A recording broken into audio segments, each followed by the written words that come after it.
Hier dimanche 5 janvier aura été pour le Mali un week-end lourd en défaite. Les deux représentants pour les compétitions africaines ont été tenus en échec face à leurs adversaires respectifs. D'abord, en Ligue des Champions, le Djoliba AC n'a pas obtenu son point lors de son déplacement face à Sagrada Esperança d'Angola. Les Rouges de Bamako se sont inclinés 1-0. Même sort pour le stade malien de Bamako qui n'a pas non plus fait mieux à domicile où il affrontait la Renaissance sportive de Berkane dans le cadre de la Coupe de la Confédération CAF. Ainsi, avec cette défaite, les deux clubs maliens bénéficient désormais d'une faible chance pour la suite des compétitions. D'abord en Ligue des Champions, le Djoliba qui joue à 16h en Angola. On a vu que c'est un match dominé par le Djoliba au niveau de la possession de balle, au niveau des occasions, des tirs cadrés, des corners.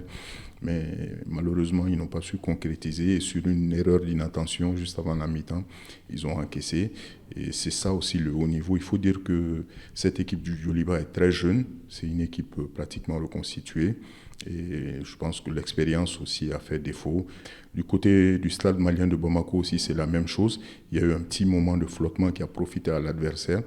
Et là aussi, c'est cette équipe jeune qui a eu des occasions de but, a dominé pratiquement toute la seconde période, mais sans pouvoir concrétiser. En Ligue des Champions CAF, les Rouges de Bamako, logés dans le groupe D, occupent la 4e place avec 2 points. Quant au stade malien, il occupe la 3e place du groupe B avec 4 points. Pour la prochaine journée, une victoire sera plus que bénéfique pour les ambassadeurs du football malien, surtout pour les Rouges. Effectivement, c'est vrai que le Djoliba a 2 points, mais il y a 6 points à prendre. Donc avec 8 points, le Djoliba peut espérer se qualifier. Le SAD a une grosse chance de se qualifier.